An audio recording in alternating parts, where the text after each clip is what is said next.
ஏசாயா 60வது அதிகாரம் அதனுடைய 1வது வசனத்திலிருந்து சில வசனங்களை நம்ம எல்லாரும் இணைந்து படிக்க போகிறோம். ஏசாயா 60வது அதிகாரம். இன்னைக்கு சுருக்கமாய் ஆண்டுடைய வார்த்தைகளை தியானித்து தொடர்ந்து ஜெபத்தோடு நாம் முடிக்க போகிறோம். சேர்ந்து வாசிப்போமா? 1வது வசனத்திலிருந்து 5வது வசனம் வரையில் வாசிப்போமா? எழும்பி பிரகாசி, உன் ஒளி வந்தது, கர்த்தருடைய மகிமை உன்மேல் உதித்தது. இதோ இருள் பூமியையும் கார் இருள் ஜனங்களையும் மூடும், ஆனாலும் உன்மேல் கர்த்தர் உதிப்பார், அவருடைய மகிமை உன்மேல் காணப்படும். உன் வெளிச்சத்தினிடத்திற்கு ஜாதிகளும் உதிக்கிற உன் ஒளியினிடத்திற்கு ராஜாக்களும் நடந்து வருவார்கள். சுற்றிலும் உன் கண்களை ஏறெடுத்துப்பார், அவர்கள் எல்லாரும் ஏகமாய் கூடி உன்னிடத்திற்கு வருகிறார்கள். உன் குமாரர் தூரத்திலிருந்து வந்து உன் குமாரத்திகள் உன் பக்கத்திலே வளர்க்கப்படுவார்கள். அப்பொழுது நீ அதை கண்டு ஓடி வருவாய், உன் இருதயம் அதிசயப்பட்டு பூரிக்கும். கடற்கரையின் திரளான கூட்டம் உன் வசமாய் திரும்பும், ஜாதிகளின் பலத்த சேனை உன்னிடத்திற்கு வரும். கரங்களை உயர்த்தி ஒரு அல்லேலூயா சொல்லுங்கள். அல்லேலூயா, அல்லேலூயா, அல்லேலூயா. இந்த சத்தத்தை கேட்டுக்கொண்டிருக்கிற அன்பான ஆண்டுடைய பிள்ளைகளே, உபவாசத்தோடு நாம் ஜெபித்துக் கொண்டிருக்கிறோம். இன்றைக்கு ஆண்டவர் உங்களை பார்த்து சொல்லுகிற முக்கியத்துவம் படுத்தி சொல்லுகிற ஒரு வார்த்தை ஏசாயா 61வது வசனத்தில் இருக்கிற ஒரு வார்த்தை. உன் ஒளி வந்தது, உன் ஒளி வந்தது. சிறு வயதுல நாங்கள் வசித்து வந்த வீட்டில் எத்தனை பேர் இதை அனுபவித்திருப்பீர்கள் என்று எனக்கு தெரியவில்லை, என் பிள்ளைகளுக்கு தெரியாது. நாங்கள் வசித்து வந்த வீட்டில், எங்கள் வீட்டில் என்னன்னா கரண்ட் கிடையாது, பவர் சப்ளை கிடையாது. மாலை நேரத்தில் என்ன பண்ணுவோம்னா மண்ணெண்ணெய் விளக்குகள் இருக்கும், அதை சரி பண்ணி மாலையில் எங்கள் வீட்டில் ஆங்காங்கே எங்கள் வீடு ஹாலில் ஒரு விளக்கு, ரூமில் ஒரு விளக்கு, வெளியில் ஒரு விளக்கு, இப்படி நம்ம வச்சிருப்போம். ஒவ்வொரு நாளும் மாலை பொழுது இரவு நேரங்களில் அதை நாங்கள் பயன்படுத்துவோம். நீங்கள் அதை அனுபவித்திருப்பீர்கள், சிலருக்கு தெரியாது. சில நேரங்களில் மெழுகுவர்த்திகள் கூட பயன்படுத்தி இருக்கிறோம். அதன் பிறகு சில காலம் சென்ற பிறகு நாங்கள் என்ன பண்ணுவோம்னா இந்த சில பேட்டரிஸாலான விளக்குகளை பயன்படுத்துவோம். எவ்வளவுதான் பயன்படுத்தி பார்த்தும் எங்கள் வீடுகளில் இருக்கிற ஒட்டுமொத்த இருள்கள் மறைவது இல்லை. நாட்கள் சென்றது. எங்கள் வீட்டில் எங்கள் அப்பா அவங்க என்ன பண்ணாங்கன்னா, திடீரென்று வீட்டுக்கு நம்ம என்ன எடுக்கணும், கரண்ட் எடுக்கணும் அப்படிதான் சொல்லுவாங்க. வீட்டுக்கு என்ன எடுக்கணும், எங்கள் லோக்கல் லாங்குவேஜில் அப்படி பேசுவாங்க. அப்போ என்ன பண்ணாங்கன்னா, ஆரம்பத்தில் வீட்டில் கரண்ட் வர்றதுக்கு முன்னால், அதாவது பவர் சப்ளை வர்றதுக்கு முன்னால் வீட்டில் சில காரியங்கள் செய்யணும். கவர்மெண்டில் அப்ளை பண்ணுறோம், வராங்க, ஒன்றுமே நம்ம செய்யாமல் இருந்துட்டு அவங்க கனெக்ஷன் கொடுத்தா சரியாக போகாது. அதனால் அந்த சப்ளை அவங்க கொடுக்கறதுக்கு முன்னால் வீட்டில் சில காரியங்கள் செய்ய வேண்டி இருந்தது. வீட்டில் சுவிட்ச் வச்சாங்க, லைட்ஸ் எல்லாம் பொருத்துனாங்க, ஃபேன் போட்டாங்க, எல்லாம் ஒயரிங் வேலையெல்லாம் பார்த்தாங்க. இங்கே வீட்டில் இருந்து வெளியில் அந்த போஸ்ட் வரைக்கும் ஒரு லைனை கொண்டு போய் விட்டாங்க. இதெல்லாம் செஞ்சு முடித்து பார்த்த பிறகும் என்ன வரல, கரண்ட் வரல, பவர் சப்ளை வரல. ஃபேன் போட்ட மாதிரியே தான் இருக்குது.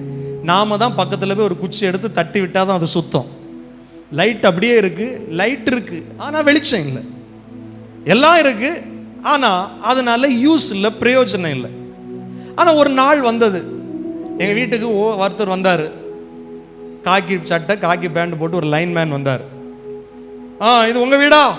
ஆமாம், எங்கள் வீடு தான்.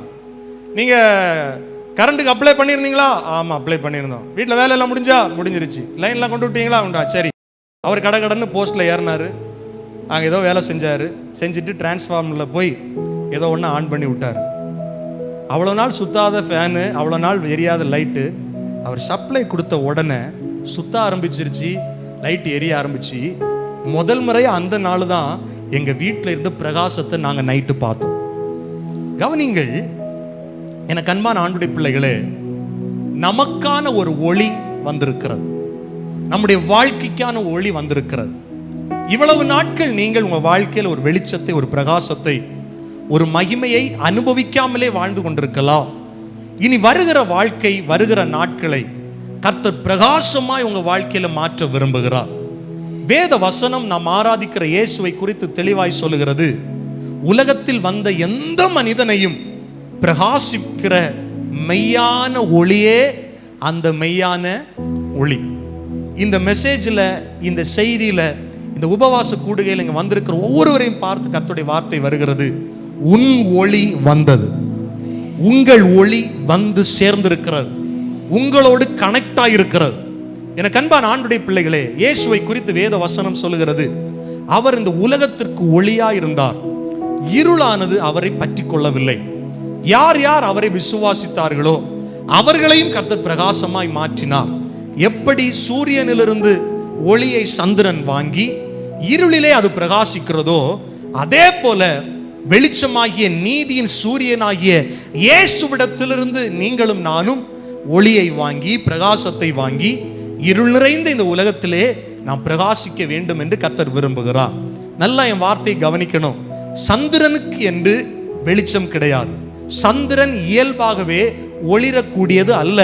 சந்திரன் இயல்பாகவே வெளிச்சத்தை ப்ரொடியூஸ் பண்றது அல்ல. இந்த சந்திரன் சூரியனிடத்திலிருந்து தான் ஒளியை பெற்றுக்கொண்டு இருளிலே நமக்கு வெளிச்சத்தை கொடுக்கிறது. பௌர்ணமி காலத்தில் பார்த்தீங்கன்னா வெளியில வந்தா பட்ட பகல் போல காட்சி அளிக்கும். அவ்வளவு பிரகாசம் எங்கிருந்து வந்தது?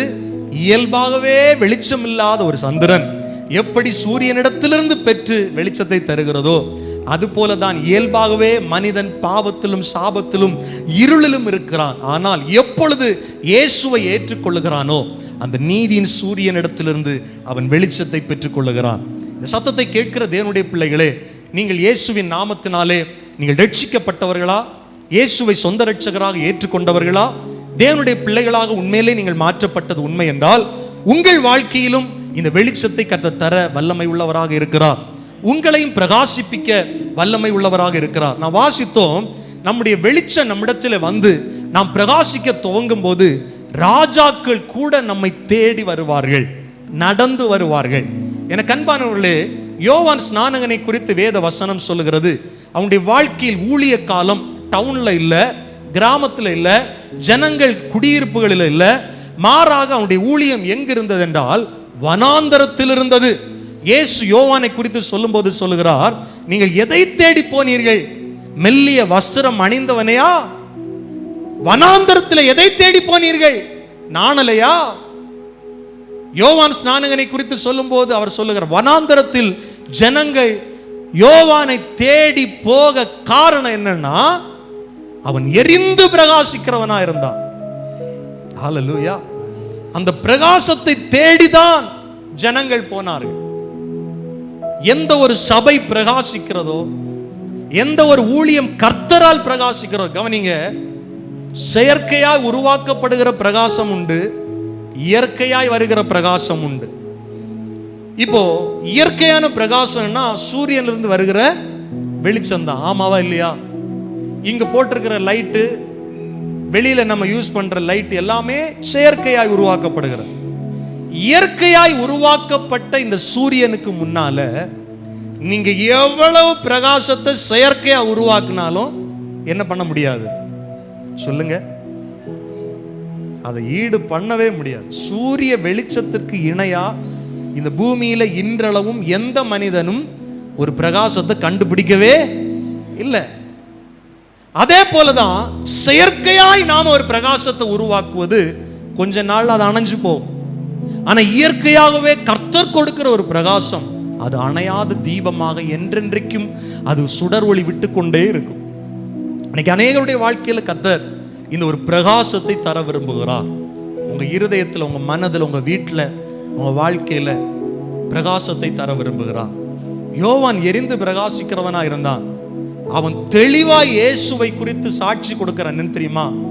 நான் அந்த ஒளி அல்ல. யோவான் 1வது அதிகாரத்தை நீங்க பார்க்கும்போது அவன் தெளிவா சொல்றான், நான் அந்த ஒளி அல்ல, அந்த ஒளியை குறித்து சாட்சி கொடுக்க வந்தேன். இயேசு, அந்த மெய்யான ஒளியாகிய இயேசு யோவானை குறித்து என்ன சாட்சி கொடுக்கிறாருன்னா, அவன் எரிந்து பிரகாசிக்கிறவன். கவனிங்க, யோவான் டிக்ளேர் பண்றார், தெளிவா சொல்றார், நான் இல்லப்பா அந்த உண்மையான லைட்டு, எனக்கு பின் வருகிறவர் என்னிலும் பெரியவராய் இருப்பார் அப்படிங்கிறான். அந்த ஒளியாய் உண்மையான ஒளி சொல்லுது. என்ன சொல்லுதுன்னா, இந்த யோவான் எரிந்து பிரகாசிக்கிறவனா இருந்தான். கவனிங்கள், நாம் வாழுகிற காலம் ஒன்றுதான். நம்முடைய வாழுகிற நமக்கு இந்த உலகத்தில் கொடுக்கப்பட்டிருக்கிற தருணம் ஒன்றுதான். சிலர் சொல்லுவாங்க 7 ஜென்மம், போன ஜென்மத்தில் குரங்கு, இந்த ஜென்மத்தில் நாய், அதெல்லாம் சொல்லுவாங்க. அதெல்லாம் ஒன்றும் கிடையாது. மனுஷனுக்கு கர்த்தர் கொடுத்திருக்கிற நியதி ஒண்ணுதான், ஒரு முறை பிறப்பது, ஒரு முறை மரிப்பதும், பின்பு நியாய தீர்ப்படைவது. அப்ப இந்த வாழுகிற காலத்துல நானும் நீங்களும் பிரகாசிக்கிறவங்களா இருக்கணும். இந்த மெழுகுவர்த்தியை பாருங்களேன், மெழுகுவர்த்தி அது அழியறது வரையிலும் பிரகாசிச்சுக்கிட்டே இருக்கும். அது ஒளியை கொடுத்துக்கிட்டே இருக்கும், மற்றவர்களுக்கு ஆசீர்வாதமா இருந்துகிட்டே இருக்கும்.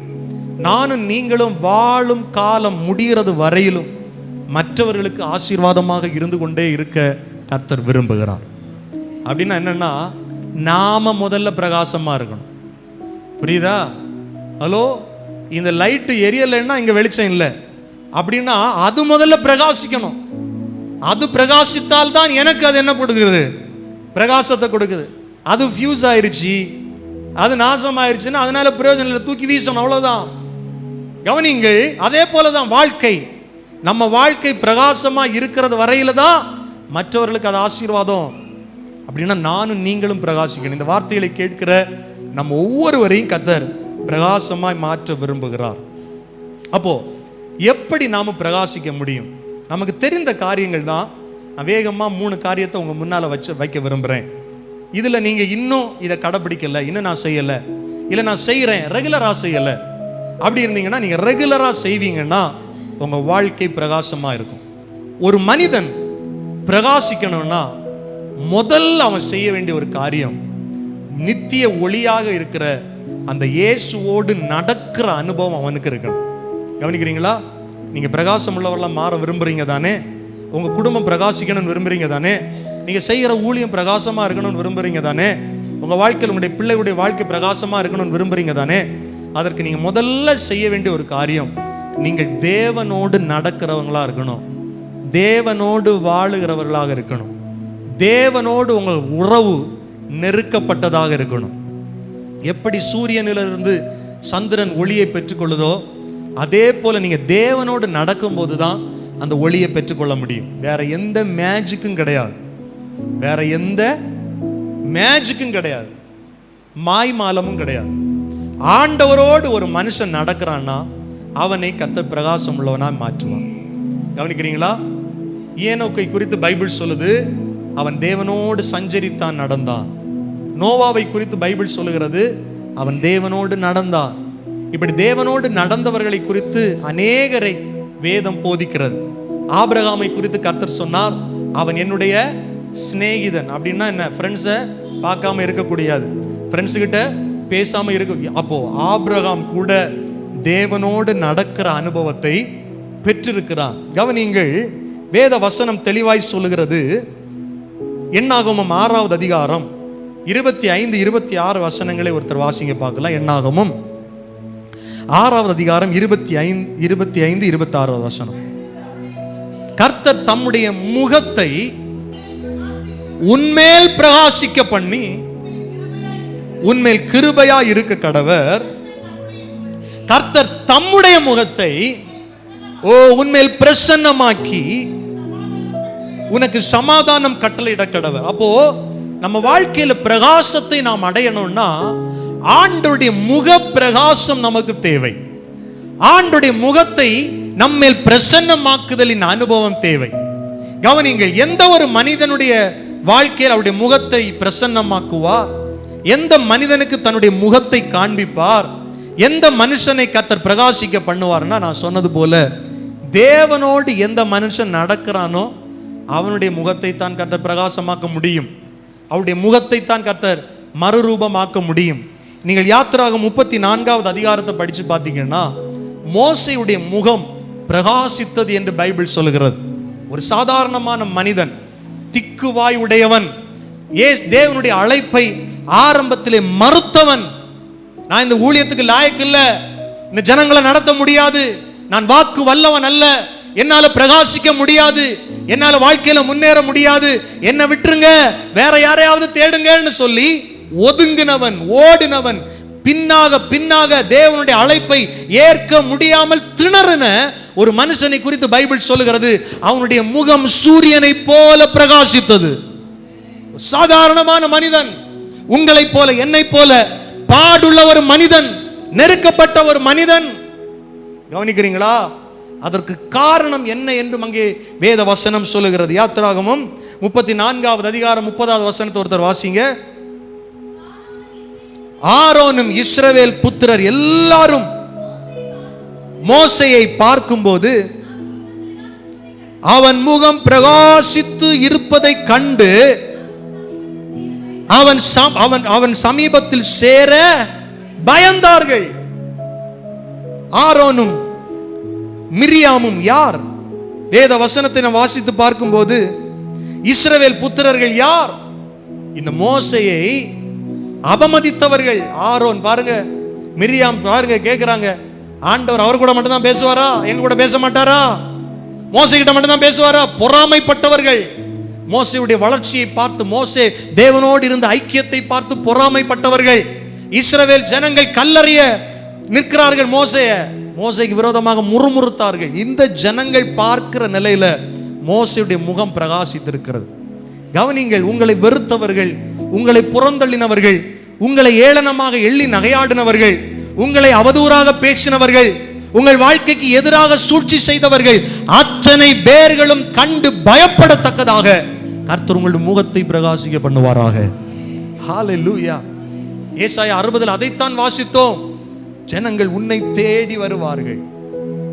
உதித்திருக்கிற உன்னுடைய வெளிச்சத்திடத்தில், உன்னுடைய ஒளியினிடத்தில் ஜனங்கள் நாடி வருவார்கள்.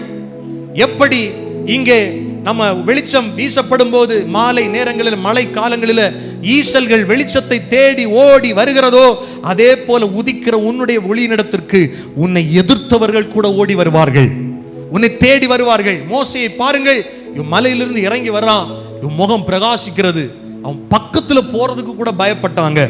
அதுக்கு காரணம் என்ன? யாத்திராகமம் 34:28 இருந்து வாசிக்கும் போது, அங்கே அவன், வாசிங்க, அங்கே அவன் அப்பம் புசியாமலும் தண்ணீர் குடியாமலும் இரவும் பகலும் 40 நாள் எப்படி இருந்தானா? கர்த்தரோடு. நான் தான் சொன்னேன், முதல்ல நம்ம அனுபவம் தேவனோடு நடக்கிற அனுபவம், கர்த்தரோடு இருக்கிற அனுபவம், கர்த்தரோடு பேசுகிற அனுபவம். இது எதை குறிக்கிறது? நம்முடைய ஜெப வாழ்க்கையை குறிக்கிறது. கவனிக்கிறீங்களா? இந்த வருஷத்துல ஆண்டவர் நம்மை பிரகாசிக்கணும்னா, பிரகாசிக்க பண்ணணும்னா, நானும் நீங்களும் என்ன செய்யணும்னா, இன்னும் ஜெபிக்கிறவங்களா மாறணும். ஜெபம் என்றால் என்ன? தேவனோடு பேசுகிற அனுபவம், தேவனோடு அமருகிற அனுபவம், தேவனோடு உறவாடுகிற அனுபவம். இங்கே மோசே 40 நாள் இரவும் பகலும் கர்த்தரோடே இருக்கிறான், கர்த்தரோடு பேசுகிறார்.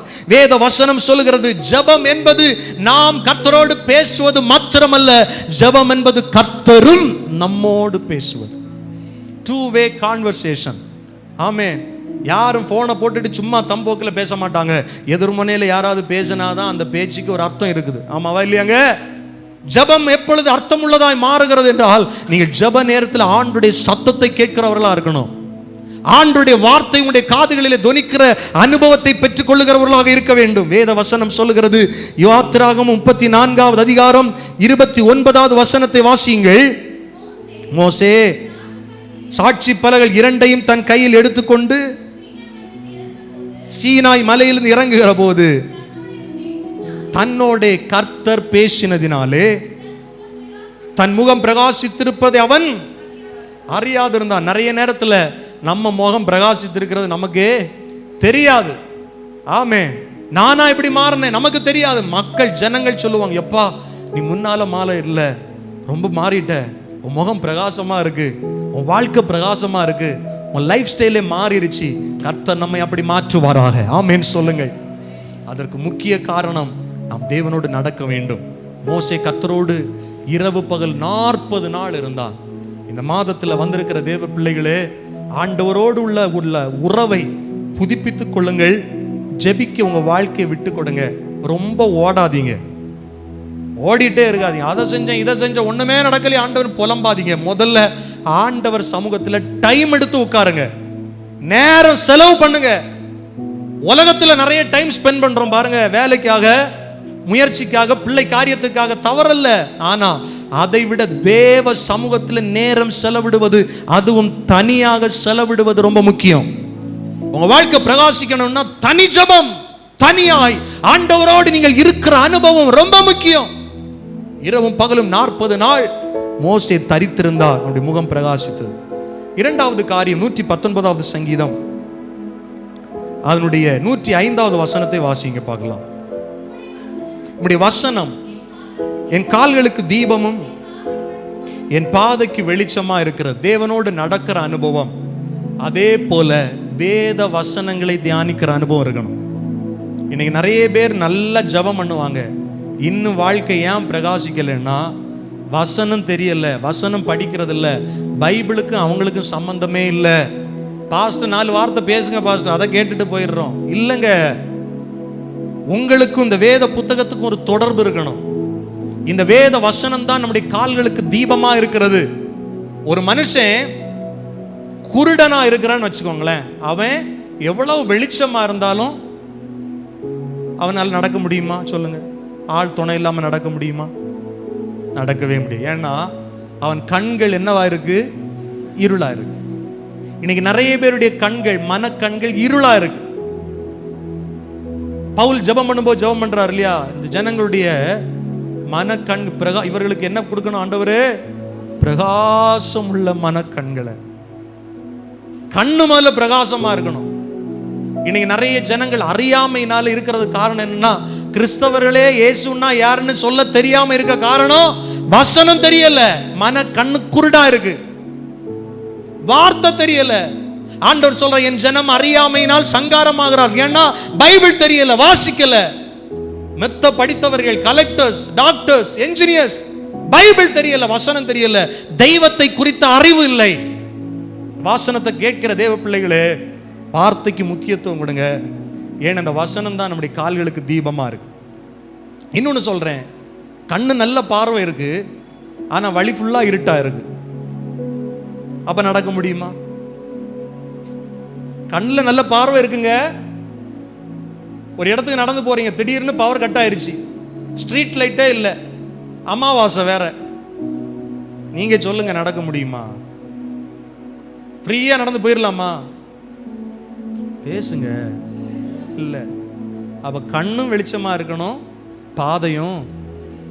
இந்த பாதையில வெளிச்சம் உண்டாகணும்னா, பிரகாசம் உண்டாகணும்னா, பைபிள் சொல்லுது கர்த்தருடைய வேதம் வசனங்கள் தான் என் கால்களுக்கு என்னவா இருக்கு?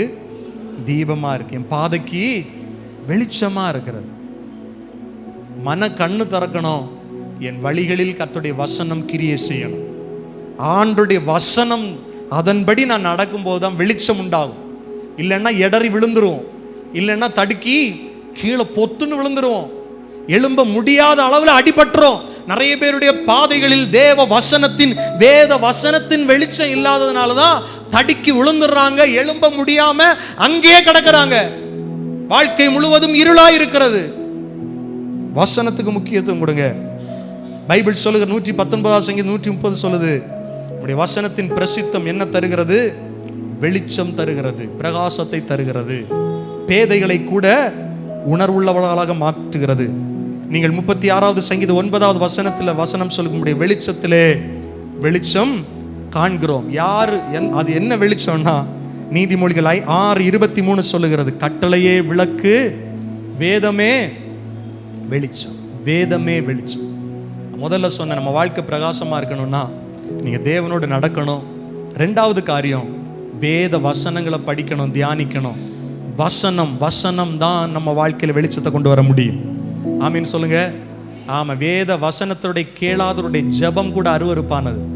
24 மணி நேரம் ஜெபம் பண்றேன், சர்ச்சுக்கு வரும்போது பைபிளை கொண்டு வரதில்லை, வீட்டில் இருக்கும்போது பைபிளை எடுக்கிறதில்ல, சொந்தமாக ஒரு பைபிள் கூட கிடையாதுன்னா நான் சொல்லுவேன், எனக்கு பூமியில் நாம் வாழும்போது உங்களுக்கு எதுவும் சொந்தமாக வேண்டாம், நீங்கள் உங்கள் ட்ரெஸ்ஸு கூட வாடகை எடுத்து போடுங்க, பரவாயில்ல, சொந்தமாக ஒரு பைபிள் வச்சுக்கோங்க.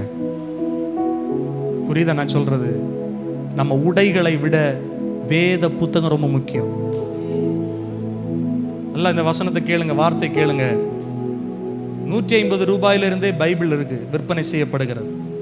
கூடுமான மட்டும் நீங்களே காசு கொடுத்து பைபிள் வாங்குங்க. 25,000 30,000 காசு கொடுத்து ஃபோன் வாங்குறோம், 150 ரூபா பைபிள் வாங்குறது இல்லை. அதுவும் முடியலைன்னா எங்களுக்கு சொல்லுங்க, தாராளமாய் உங்களுக்கு வேதத்தை கொடுக்க நாங்கள் ஆயத்தமாக இருக்கிறோம். ஏன்னா இதுதான் நம்ம சொத்தாக இருக்க போகுது, இதுதான் நம்மளை பரலோகத்துக்கு கொண்டு போகுது. இதில் தான் ஆசீர்வாதம் இருக்குது. நம்ம இழந்து போன ஆசீர்வாதங்களை திருப்பி கொள்ள வேண்டிய எதுலேருந்து படித்தோம்னா இதுலேருந்து தான் படித்தோம்.